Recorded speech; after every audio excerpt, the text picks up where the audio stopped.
Hello guys, welcome back to my channel. I'm Dolly.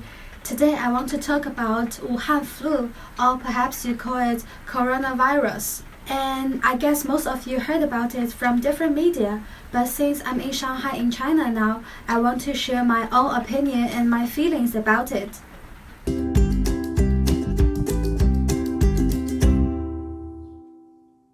So on January 23rd, Wuhan was completely sealed off after 10 a.m. And yesterday, January 24th, another 16 cities were sealed off as well, which means there is no public traffic, no metro, no bus, no ferry, no train, no flight. But one day before Wuhan was sealed off, there are around 290,000 people fled away from Wuhan, and some of them entered Shanghai, and unfortunately some of them they have fever. And in Wuhan hospital, it's very difficult to get a bed. And although the government said there are around 6,000 beds available, but it may take several days to accept all the patients. And now it also takes several days for patients to see the doctors. And now this is the Spring Festival, which is one of the most important festivals in China.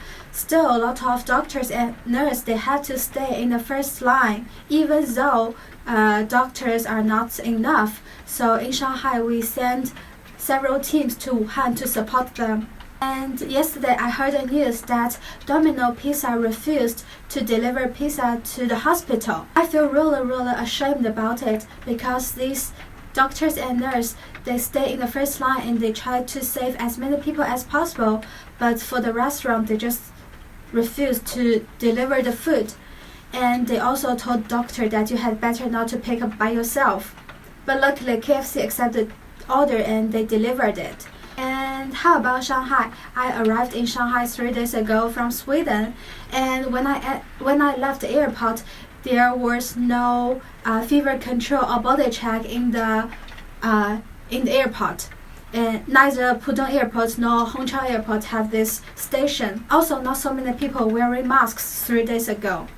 Now in Shanghai, all zoo, museums, Disneyland and theaters are completely closed, and there is no estimated opening time. In my family, we canceled New Year Eve dinner in a restaurant, and we ate at home instead. I feel like nowadays in the supermarket and shopping malls, there are not so many people, and more than 50% people wearing masks, although masks are on shortage as well. It's kind of difficult to say what's the symptoms about this Wuhan flu. Actually, it's more than sneeze, coughing, and fever. Some people even feel headache and vomiting. In order to avoid cross-infection, our government recommends us to stay at home instead of going outside. So, which means if we have fever, which is not super high fever, and then we should stay at home and observe for 1 or 2 days. And if we keep having fever, then we should go to the hospital and ask for help. Unfortunately, there is no vaccination available now. Hope China will stay strong and we will find effective way to prevent and treat our patients. I will keep you guys updated. See you next time. Bye.